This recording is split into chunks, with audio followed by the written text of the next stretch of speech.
ব্যাচের মধ্যে তুই সর্বপ্রথম পালিয়ে বিয়ে করছিস। এই বিয়ে হবে না। দাদি আমি আপনার কাছে হাত জোড় করে বলছি দাদি। দাদি চলো, কালকে হবে আসল খেলা।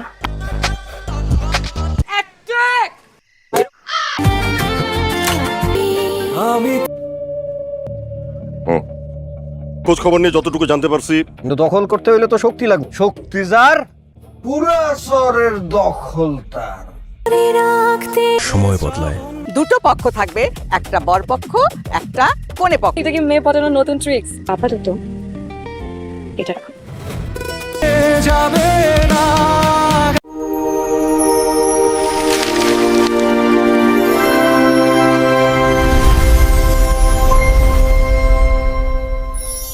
হ্যালো বন্ধুরা, কি অবস্থা সবার?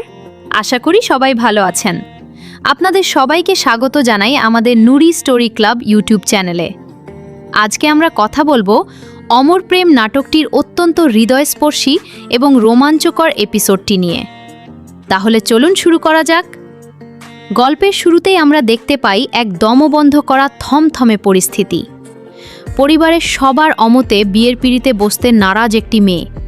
তার চোখে জল, বুকে চাপা অভিমান আর না পাওয়ার হাহাকার। সে তার দাদিকে জড়িয়ে ধরে ডুকরে কেঁদে ওঠে এবং পরিষ্কার জানিয়ে দেয় যে সে অন্য একজনকে ভালোবাসে, তাই জোর করে চাপিয়ে দেওয়া এই বিয়ে সে কিছুতেই মেনে নেবে না। পরিস্থিতি দেখে দাদিও যেন নাতনির কষ্ট আর সহ্য করতে পারেন না।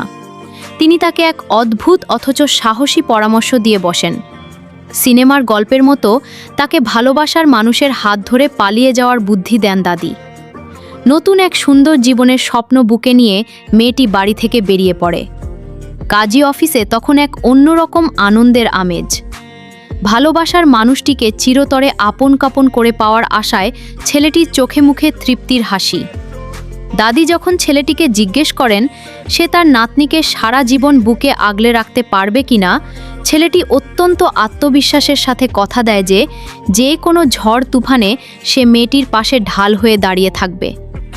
কিন্তু নিয়তির খেলা বড়ই নিষ্ঠুর আর অদ্ভুত। বিয়ের আনুষ্ঠানিকতা শুরু হওয়ার ঠিক আগ মুহূর্তে দাদি যখন ছেলেটির পরিচয়পত্র দেখতে চান, তখনই ঘটে যায় এক ভয়ঙ্কর বিস্ফোরণ। দাদি হতবাক হয়ে আবিষ্কার করেন ছেলেটি তাদের ঘোরতর শত্রু মির্জাপুর গ্রামের মির্জা বংশের একমাত্র উত্তরাধিকারী। আর মেয়েটি হল শাহজাহানপুর গ্রামের ভূঁইয়া বাড়ির মেয়ে। এই দুই গ্রামের মাঝে রয়েছে এক দীর্ঘদিনের রক্তক্ষয়ী ইতিহাস। গড়াঞ্চল নামের একটি বিশাল জায়গা নিয়ে এই দুই বংশের মধ্যে যুগ যুগ ধরে চলে আসছে শত্রুতা, অহংকার আর খুনাখুনি। এক গ্রামের মানুষ অন্য গ্রামে পা রাখলে ফিরে আসে লাশ হয়ে। পরিস্থিতি এতটাই ভয়াবহ যে সরকার এই দুই গ্রামের মাঝ দিয়ে পারাপারের জন্য একটি সুন্দর ব্রিজ তৈরি করে দিলেও ভয়ের কারণে কোনো গ্রামের মানুষই সেই ব্রিজে ওঠার সাহস পায় না। তারা বরং 10 কিলোমিটার পথ ঘুরে যাতায়াত করে। এই দুই পরিবারের মধ্যে বৈবাহিক সম্পর্ক হলে যে শুধু দুই বাড়িতে নয়, বরং দুই গ্রামেই আগুন জ্বলবে, লাশের পাহাড় জমে যাবে, তা দাদি খুব ভালো করেই জানতেন। তাই তিনি কোনো উপায় না দেখে সঙ্গে সঙ্গে এই বিয়ে ভেঙে দেন। মেয়েটিকে এক প্রকার জোর করেই সেখান থেকে নিয়ে যান তিনি, আর ছেলেটি দাঁড়িয়ে থাকে এক বুক ভাঙা কষ্ট আর শূন্যতা নিয়ে। অথচ এই দুজনের ভালোবাসার শুরুটা ছিল ভীষণ সুন্দর আর স্বপ্নের মতো। এক আত্মীয়ের বিয়ের অনুষ্ঠানে তাদের প্রথম দেখা হয়েছিল। প্রথম দেখাতেই ছেলেটি মেয়েটির মায়াবী রূপের প্রেমে পড়ে যায়। বিয়ের সেই উৎসবমুখর পরিবেশে দুজনের মাঝে শুরু হয় মিষ্টি খুনসুটি, চোখের নীরব ভাষা আদান প্রদান আর দারুণ কিছু মুহূর্ত। ছেলেটি সুযোগ পেয়েই মেয়েটিকে নানাভাবে আকর্ষণ করার চেষ্টা করে। এক জাদুকরী মায়াবী রাতে চারপাশের জোনাকি আর চাঁদের আলোয় ছেলেটি তার মনের সবটুকু আবেগ ঢেলে মেয়েটিকে প্রপোজ করে। সে জানায় এর আগে বহু মেয়ে তার জীবনে এলেও সত্যিকারের ভালোবাসা সে শুধু এই মেয়েটির মাঝেই খুঁজে পেয়েছে। মেয়েটিও তার এই গভীর আর সত্যি ভালোবাসায় সাড়া দেয়। তারা একে অপরকে কথা দেয় জীবনের শেষ নিঃশ্বাস পর্যন্ত তারা একসাথে থাকবে, কোনো কিছুই তাদের আলাদা করতে পারবে না। কিন্তু বাস্তবতা তাদের সেই স্বপ্নের পৃথিবীতে এক নিষ্ঠুর প্রলয়ঙ্করী ঝড় হয়ে নেমে আসে। কাজী অফিস থেকে ফিরে আসার পর মেয়েটির পরিবার তড়িঘড়ি করে এক প্রভাবশালী এমপির ছেলের সাথে তার বিয়ে ঠিক করে ফেলে। পরিবারের সম্মান আর আধিপত্য টিকিয়ে রাখার জন্য এবং শত্রুপক্ষের হাত থেকে মেয়েকে দূরে রাখার জন্য মেয়েটির বাবা তাকে এক প্রকার জোর করেই এই বিয়েতে বাধ্য করতে চায়। অন্যদিকে ছেলেটির চাচা তাকে বোঝানোর চেষ্টা করেন। তিনি ছেলেটিকে ছোটবেলা থেকে নিজের সন্তানের মতো তুলার আদরে মানুষ করেছেন। গ্রামের নোংরা রাজনীতি আর খুনাখুনি থেকে দূরে রাখতে বিদেশে পাঠিয়েছে। তিনি বলেন তাদের এই সমাজটা একটা ভয়ঙ্কর জঙ্গলের মতো, যেখানে টিকে থাকতে হলে মারতে হয় নয়তো মরতে হয়। তিনি ছেলেটিকে পায়ে ধরে অনুরোধ করেন নিজের ভালোবাসাকে বিসর্জন দিয়ে হলেও যেন সে তার পরিবারকে এক ভয়াবহ রক্তপাতের হাত থেকে রক্ষা করে। কিন্তু ছেলেটি মন কোনো বাধাই মানতে চায় না। তার বুকে তখন সব হারানোর তীব্র যন্ত্রণা। কোনো উপায় না পেয়ে রাতের অন্ধকারে জীবনের ঝুঁকি নিয়ে ছেলেটি ছুটে যায় মেয়েটির বাড়ি নিচে। সে মেয়েটিকে আকুল আবেদন করে এই বিষাক্ত সমাজ, অহংকার আর শত্রুতা পেছনে ফেলে অনেক দূরে কোথাও পালিয়ে যেতে।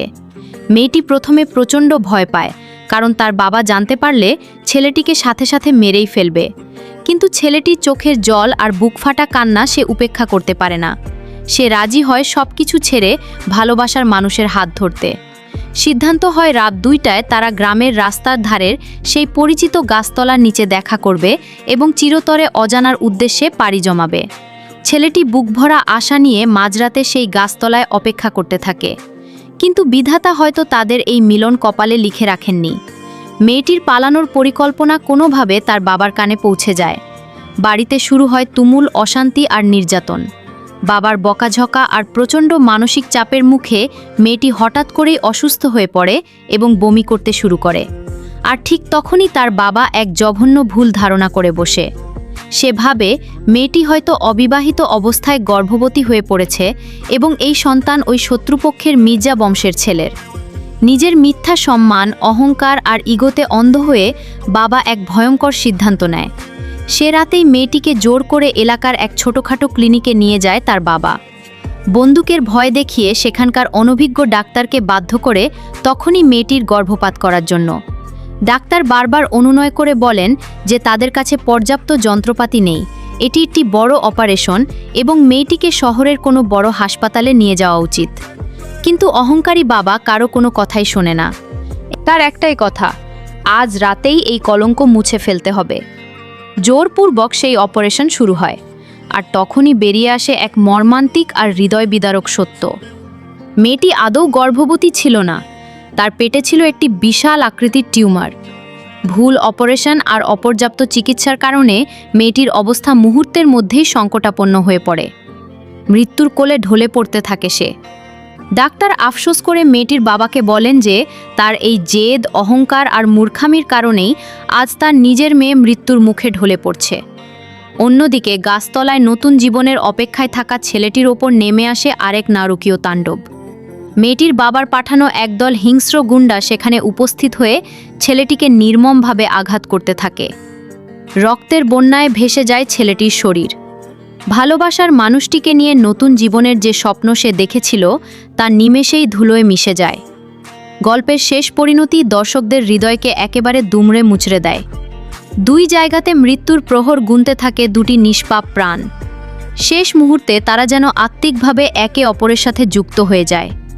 তাদের মনে একটাই সান্ত্বনা, হয়তো এই নিষ্ঠুর পৃথিবীতে তাদের ভালোবাসা পূর্ণতা পায়নি, কিন্তু এমন এক পৃথিবী নিশ্চয়ই আছে যেখানে কোনো সমাজ নেই, কোনো ভেদাভেদ নেই, কোনো শত্রুতা নেই। সেখানে তারা শুধুই একে অপরের হয়ে থাকবে। যুগের পর যুগ ধরে চলা দুই পরিবারের এই প্রতিহিংসার আগুনে অবশেষে পুড়ে ছাই হয়ে যায় দুটি নিষ্পাপ জীবন আর তাদের এক অমর প্রেম। সমাজ আর পরিবারের মিথ্যা অহংকারের কাছে হেরে যায় এক বুক নিষ্পাপ ভালোবাসা। বন্ধুরা, কপিরাইট ইস্যুর কারণে আমরা পুরো ভিডিওটি আপলোড করতে পারছি না। আশা করি আপনারা বিষয়টি বুঝতে পারবেন।